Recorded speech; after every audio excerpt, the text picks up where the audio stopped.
light was absolutely on. You could see Harbaugh and Malcolm Butler were drawing a little bit. Then in the third quarter, the Ravens, Lamar Jackson, Dan, his favorite target is Mark Andrews. I love this play design. It's a cover 3 attacker. Andrew goes up, kind of breaks out, goes that back byline, touchdown Ravens. So the Ravens have an 11-point lead. They should be able to put a game away when they're playing from well out in front. But then Lamar does this. Yeah, Greeny, you don't do this to a guy that's not one of those opportunity ball receivers. Duvernay's not that guy, giving him that chance. Huge turnover for Tennessee.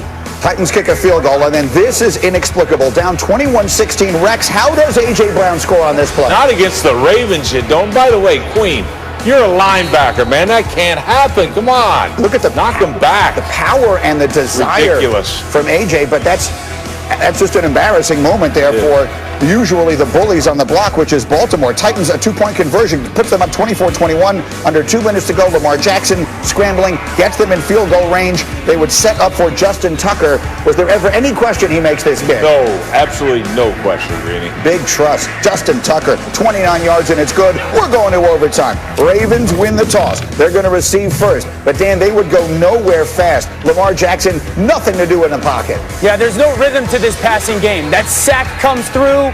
Lamar's got nowhere to go with the football, and they get behind the chains. Tennessee's going to get the ball right back, and they're going to give it to the big fella. They say pressure off that right side. You shut off the gap. Derrick Henry does a great job of pressing, cutting back. Game over. Titans win. No handshake afterwards for John Harbaugh. These teams don't like each other. It looked like that team wanted it more than us. You know, they was playing physical. When we went up, I feel like, we just took our foot off the gas, but we just got to keep it going. Finish teams. Okay, there's a lot to unpack coming out of this game. We'll talk about the coaches in just a minute. But, RC, let's just start with the Ravens offense, because this is a game they're supposed to win. They were playing with the lead. This is exactly supposed to be the formula. What happened? Listen, this Ravens offense is slow. They have the fastest player maybe in football, and everything else moves slow. The motions are slow. The routes develop slow. The misdirection is slow. It's not taking your eyes off of anything. And they're also kind of soft. Like, when's the last time do you remember people calling out the bullies? When's the last time you seen anybody in the NFL walk out to the middle of somebody else's stadium and stomp on their logo, let alone the Baltimore Ravens? You think, and listen, we had bad dudes in Pittsburgh, right? We had dudes that walked to other people's bus to fight their MVPs, to fight their defensive players of the year. But we wasn't walking on Baltimore's logo because we understood if you walked out there, half of each team was going to have to be disqualified because we all were going to fight. Do you know what the Baltimore Ravens did? They sent their 58-year-old coach out there by himself. And here's the other part that I think people are missing. It's not like a really tough defense was the team stumping on the logo. Tennessee ain't tough. Tennessee gets ran through defensively. Tennessee doesn't tackle. But even they feel bold enough. They feel physical enough. They feel strong enough that they can go test the Baltimore Ravens like that before the game and then finish the game with their big-time running back pounding the football into the end zone, or their wide receiver running over 17 players on 2 different plays, and you can only have 11 on the field. This Baltimore team ain't the 2019 Baltimore Ravens. This Baltimore team doesn't walk into stadiums and scare people. And so now they stand in front of the bully, they punch the bully in the mouth, and dare the bully to punch them back. And so far, the bully's been fighting with his hands tied. You know John Harbaugh well. You were his defensive coordinator in Baltimore. What did you make of that moment and then the entire game yesterday? Look, first off, I mean, bullies don't like to be bullied. When we went to Baltimore, when John took that team over, we had a thing. We wanted to build the bully. And he prides himself in that, the toughness and all that. That's what John and I, going back to our college days at University of Cincinnati, it was the same thing. And so what you saw here, yes, he takes it personal. You're on that logo, he takes it personal. Yeah. Ryan talked about it like, where's the rest of them fighting? I don't know. Would I have been right there with Harbs? Yeah, and it would have taken me and Harbs to whip Vrabel, though I can assure you he's not going to win that one. But this one right here, this is awful right here. Like this, come on, Baltimore, get after it. But the thing I don't like this. Like this isn't Raven football to me, so I have a hard time looking at it. But to me, the biggest difference, and Ryan talked about it, 2019 team, it ain't the same team. Why? Because they don't bully you on offense. When they got a lead, they put you away. They embarrassed you. That's not what we're seeing this year. You know, Dan, the Titans seem to be a little bit of what the Ravens were last year. At least they were in the playoff game, and they were yesterday. Yeah, the Titans are exactly who the Ravens think they want to be. You know, this is a team that, this is what I love about the Titans the most. They never allow circumstance to force them to waver from who they are. And that's what the Ravens were last year. The Ravens were unapologetic. They were going to line up, they were going to pound the football and do whatever they wanted. And they were committed to that. That's who the Titans are. They're committed to running the football. And they don't allow the team that they're playing against, the scoreboard, the situation of the game when it comes to the clock. They never allow that to force them to deviate from who they are. They have a very clear identity of who they are and who they're going to be. But let me say this about the Ravens, Greeny, because this is an important point. Number one, they don't have a scheme right now, nor a player that anybody is scared of on their offense.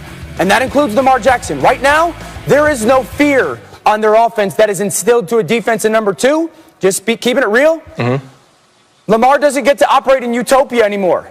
Last year, Lamar got to operate in a utopia environment. Offensive line was dominant. Scheme was crazy confusing. They did whatever they want. And relatively, things were simple at times, easy. That's not the case anymore. He's got to operate like so many other quarterbacks do in the NFL. That player's down. You got an injury there. You got to elevate your game. Right now, for that offense, it's not happening. RC, it felt like the Ravens came into this season everybody's pick, and suddenly it feels like you could pick 5 teams in the AFC that you like better than Baltimore at this point. Can they turn it around before the end of the year? You know what? I don't know. And actually, I don't think so. I don't think they can change. I believe they are who they are. And if they aren't going to step up and be different physically, have a different mindset, then this is a team that can change. And since they can't change, since they can adapt, they're not a good football team. And we're going to watch them struggle down the stretch and maybe not even make the playoffs. Okay, let's get to our next game here because there was so much good football yesterday. Late afternoon window, we had the Packers and the Colts in Indianapolis, and that's a lot of quarterbacks. Phillip Rivers and Aaron Rodgers ready to go. Pick it up with the Colts down 11, 2 minutes to go in the third.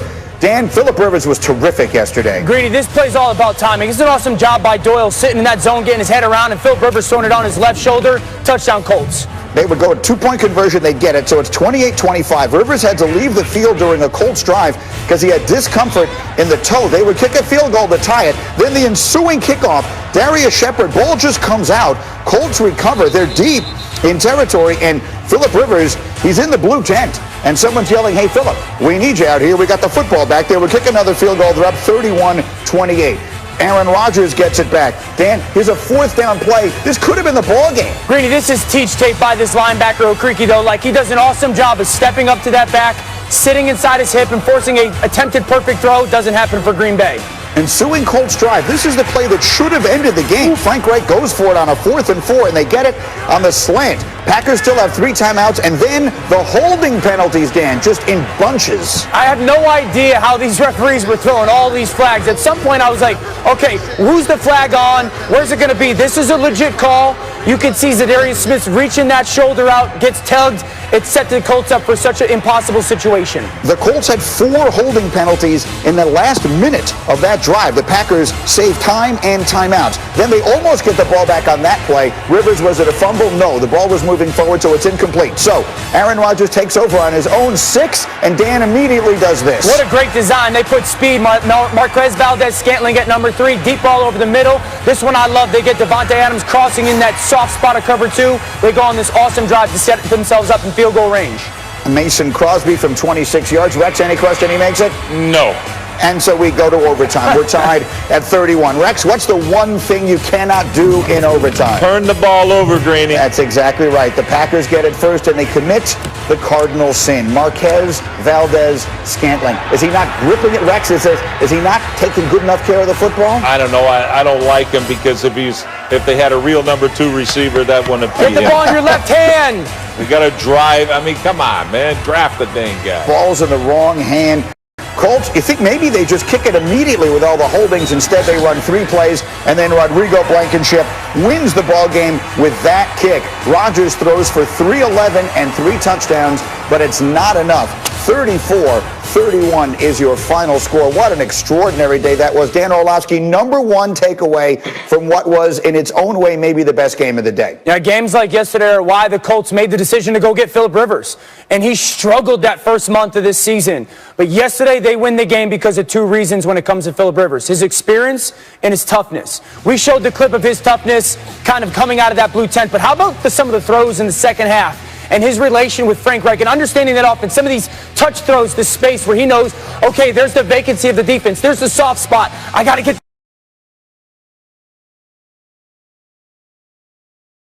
this ball out of my hands, and he's just throwing it to places where only his receivers are going to be able to go and get them. This is the throws that we saw from Phillip Rivers over the last 10 years, where it comes out of his hand looking a little weird, but only his guy can go make those plays.